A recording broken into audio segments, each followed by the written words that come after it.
Canada is involved in a number of trade organizations. By the end of reading this chapter, you would want to understand what organizations Canada is involved with, who the other members are, and what the aims of each organization is. So a trade organization is anything that's going to help create free flow of goods, services, and capital. It could be global. For example, the World Trade Organization involves countries throughout the world. There could be a regional trade organization like APEC for the Asia Pacific region, or it could be a national one. There are industry groups that, for example, promote cattle or forestry or petroleum in Canada. So Canada is involved with these major groups, and the World Trade Organization involves everyone in the world. The Group of Seven, the 7 biggest economies of the world. The Group of 20 big economies. The World Bank and the IMF focus more like a traditional bank would, but with input from each country. The World Trade Organization, as globalization became more prominent in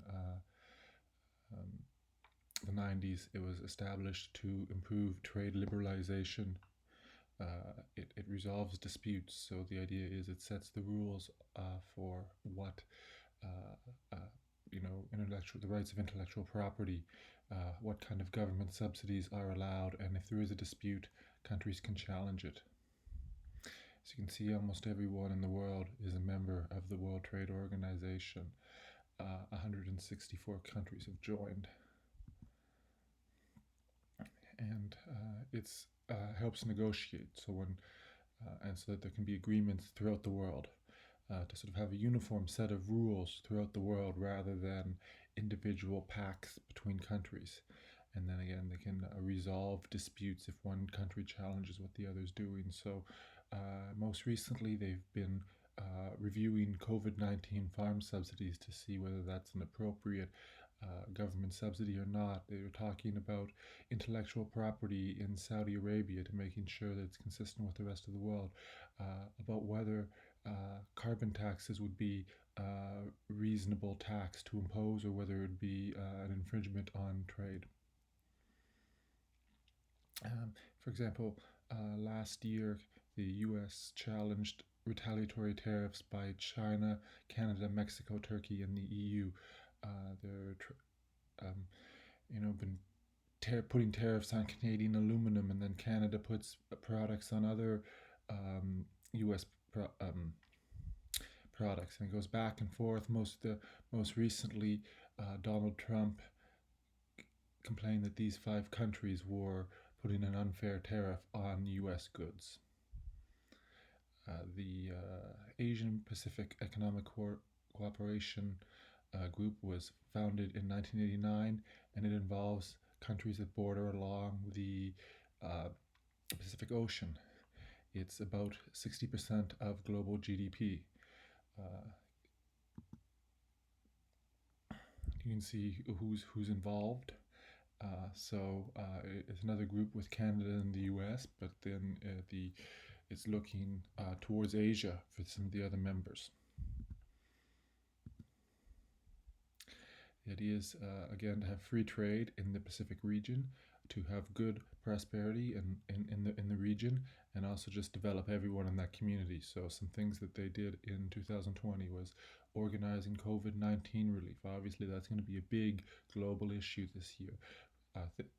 Protecting the tourism industry and protecting food to make sure that people have enough food supply and that the food supply is secure and healthy. The Group of 7 was going to meet in the US in 2020, but that was postponed. It involves the major economies of the world. Canada joined in 1976, and it's about half of world GDP. You can see here who's involved. Canada, the US, the UK, Germany, Italy, France, Japan, and Russia had been a member, but they withdrew or were forced to withdraw in 2014 because of the issues in Ukraine. And it's things have been a little unstable lately. Uh, because you might recall a couple of years ago, Donald Trump left early, and then when Canada was hosting and when they made a statement afterwards, Donald Trump called Justin Trudeau two-faced. Uh, he wants to bring Russia back, but nobody else does. And also, the European Union is like an observer, but they don't. They're represented, but they don't have a lot of say.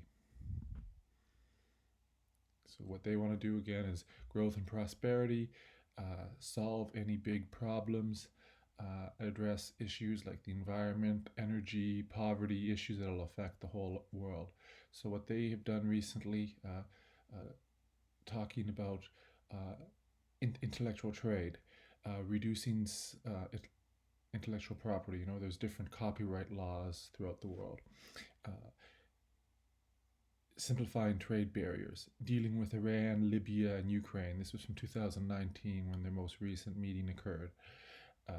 And obviously, this year they will be again trying to coordinate the COVID-19 response as much as possible. Another group that's similar is the Group of 20, the G20, because the G7 is all developed countries. The G20 was established in 1999 to help some of those developing countries. This group is 80% of the world trade and GDP. You can see there's some Brazil, there's Argentina, there's India, there's China, Saudi Arabia, South Africa, all of Europe. These are some of the Indonesia. Again, some of these goals, similar themes, is reducing trade barriers among the G20, having consistent rules and regulations. So most recently, they've been focusing on COVID-19 relief and also promoting healthcare in Africa. So you might not be aware, when Canada hosted this conference in 2010, there was mass protests about issues like the environment, issues like the war in Iraq that was going on at the time, issues about the Israeli-Palestinian conflict, and just about whether trade and corporations were becoming too powerful. So there was significant protests in downtown Toronto, police cars set ablaze, many people were arrested, and they had actually shut down the whole downtown core in order for the security of the meeting, and for some it became a symbol of how this organization was a little bloated and out of touch. So the OECD is a great, if you need to go for research, it's a great stats keeping organization. It includes 30 countries, the top 30 countries. It does sort of does a bit of a review about what's happening, and then also working together to remove barriers to trade, creating uniform rules for companies. Here are the countries. You can see again, it's some of those G20 countries, not quite the same ones, but many European countries. And the sustainable economic growth. Again, they've been helping developing countries in the with the COVID-19 relief and healthcare, especially in the Caribbean and South America, and also looking into the idea of digitization. We know how we're moving towards a society where there is a little less physical cash and more electronic transactions. And if you need to go to their website, data.oecd.org, you can see some very, very detailed stats, compare different countries. For example, right now, the unemployment rate throughout the OECD is 5.9%. Now you would be saying, oh, well, that's worse than 2020. Yes, because it does take a while to get all the information categorized. So this is from the fourth quarter of 2019. The World Bank, again founded in 1944 to help rebuild the world economy after World War II, to provide loans for Europe to rebuild, and then switched to providing loans to developing countries in the 60s and 70s.